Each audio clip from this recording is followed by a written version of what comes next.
Hey, I want to throw the next segment of the show to you, really, because I was a little bit confused by something you messaged me earlier when I said about because the viewers don't realize we're straight facts. It's the only shows where I go to the participants and say, what do you want to speak about, or what do you think about these subjects to help me with the titles? And you said something about Arsenal's odds on winning the title being 6-1. Now, I don't know whether you think that's good, bad, disrespectful. What do you make of it?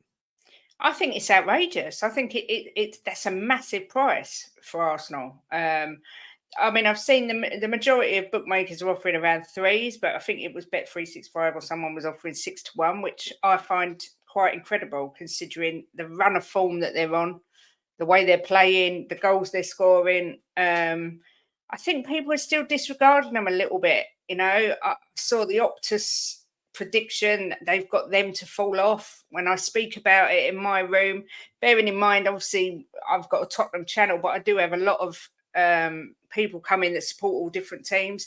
They all are of this opinion that Arsenal will drop off and there's absolutely no chance that they can win the league, and I just find it incredible, really. I don't know what else they can do to sort of get a bit more respect and people sort of wake up and say, you know, these have got a massive chance of winning it. I still think it's between Liverpool and Arsenal. I don't know why. It's just in my brain. I change it every day. Even watching City last night destroy Luton, I still think it's going to be City or Liverpool or Arsenal that win it. And yeah, I just thought that was a humongous price for a 3-horse race. You know, when you think City are massive odds on, then Liverpool are just over even money. Then to put Arsenal at 6-1 for me is unbelievable. But I thought you didn't rate Arteta at all. Do you rate him now? No, what I actually said, Mo, if you watch, you know, obviously you don't watch all the shows, but I did say in the top 6 the other day, I might have harshly judged Arteta because he's showing me a side to him and his play that I didn't know was there. And he's impressed me. I agree that they've started slow and sort of worked their way into the season, conserved their energy, if you like. And I still stand by the fact if he doesn't win anything this year or next year, he's a bit of a fraud, not going to lie, because I think he's got a team that's well capable of winning. And I think it's such an easy narrative to say, yeah, but you're playing against Pep. He's the best in the world, because he's not unbeatable. So I just think, yeah, I was just shocked. I don't know what you think, but I think 6-1 is massive. I don't do betting, so I really don't understand what is 6 to. Well, that's 6 times to 1. Yeah. When you put one, I know when you put £1, you get 6 back. Yeah. I don't know if that's very high, because I think it's comparable to 4-1 of Man City. I think it's very reasonable, because I still think that I think Liverpool are the favorites. Liverpool, and then especially if the injuries are back, then Manchester City, then Arsenal. Even though Arsenal look like the best team in the country at the moment. But I got to look at the run of form and also the remaining fixtures and the fact that they go to the Etihad to play Manchester City, which is, logically speaking, I would be thinking that Man City will win this game and be ahead of them at that time and with some games left. So, in my opinion, Arsenal are fantastic, look absolutely great.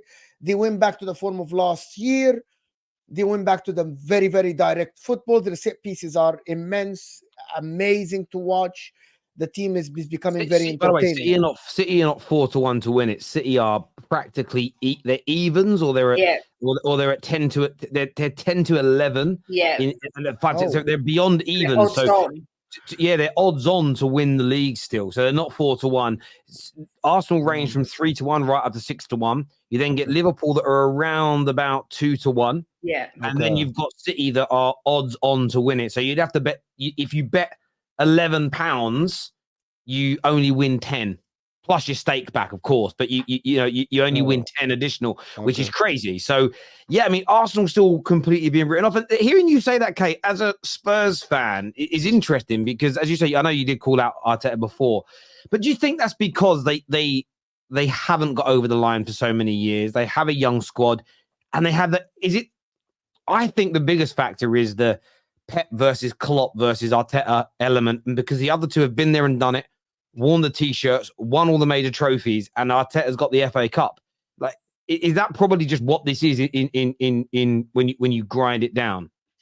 Yeah, and I do think that there's this, that, people are expecting them to capitulate like they did last year and bottle it a little bit. I think if they'd have won it, yeah, the odds would be completely different. But for me, I watch them play at the minute, and I just don't know who's going to beat them. I don't even see them going to the Etihad and losing.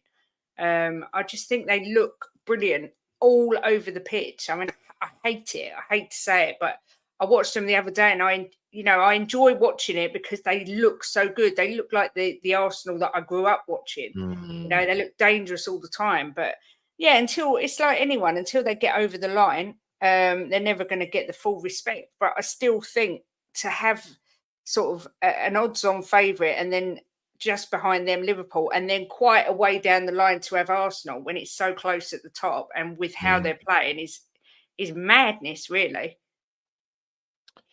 Do you know what I find interesting about it is I can tell rivals of Arsenal's are shook about the idea of them winning it. Even today, we tweeted out the show, and yes, we've mentioned Arsenal in the tweet, but we've mentioned Man United twice and Chelsea twice in the tweet.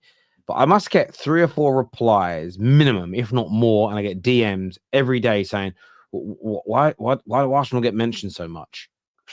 Well, it's partly because when I go out to you all, what do you want to speak about? You guys bring up Arsenal, but they're at like Man United, like Liverpool at times. And Liverpool's a hard one because the media don't talk so much about them because they're very into the club like that. Chelsea are in loads of titles at the moment because the story's huge. But the amount I've never seen, and I've been on Twitter since 2009. I've been doing social media work of some sort or another since 2012. I've been running the Football Terrace since 2017.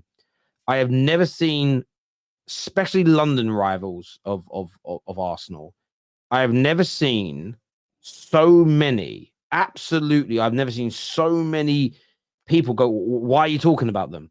Well, because there's been like Rio Ferdinand yesterday saying that Arteta would leave Arsenal instantly to join Man United. That puts Arsenal in the conversation on football podcasts because it becomes a talking point. Big accounts on Twitter putting things of Foden, Saka, and Vinicius Jr. as start, bench, sell, puts Arsenal in the conversations.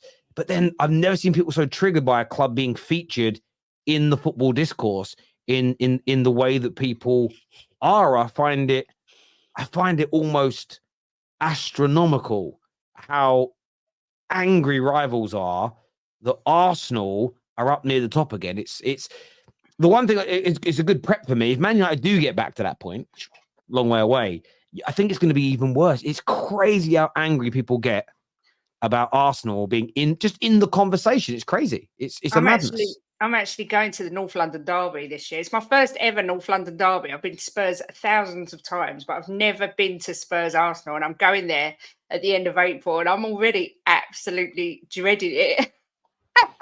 I'm so looking forward to it, but absolutely dreading it at the same time. So why? You don't think you can win against Arsenal? If I go by the way we've been playing the last few games, no. Oh, okay. So, but anything can happen. But if we lose, I'll probably be. I don't know why Arsenal fans are so sensitive. Like, you guys should embrace it that we're talking about you every stream, every show. You guys should like that, in my opinion. I don't know why you guys hate it. We talk about you positive, you guys don't like it. We talk about you negative, you guys don't like it as well. It's very strange. You are a big club. You are rising now. You are challenging for the title. You made yourself one of the title contenders. You have a chance of winning the title. You were on top of the league last year before bottling the league title. You are back again with a chance to win it again. We have to speak about Arsenal. You are attracting top players. You have good players at your club. And you have Arteta, who's jumping up and down on the touchline. We definitely have to talk about Arsenal. It's as simple as that. And it's just, as we much as talk about Liverpool and we talk about everybody else. But no, listen, I agree. I think I understand the sensitivity to a degree, and I don't think it's about seeking validation. That again, that's the claim that's thrown against Arsenal. Oh, they seek validation. They just want validation. I think what they want is fairness. I think what they want is they won at the weekend. They were phenomenal. We all know that.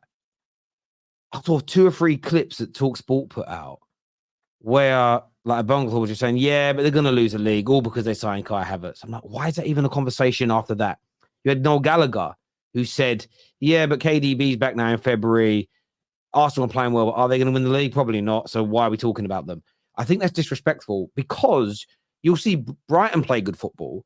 And when the discourse comes up, everybody praises how good the football looks. But when it comes to Arsenal, it's just, yeah, but they're probably not going to win the league or they're not favourites to win the league. So why praise anything they're doing? And I do think that is disrespectful. And for me, I've always been someone, I enjoy banter, but I think I genuinely believe the football social media world has taken banter too far in the sense of it's watered banter down because everything gets bantered now rather than at the right times. Does that make sense? Like I used to have a boss once who shouted all the time. So we actually never really knew whether or not something was seriously wrong or he was just in a bad mood because he always shouted. You have a boss who's quite cool, calm, and collected, but one day when there's a mistake made, raises their voice, you think, oh God, this must be bad.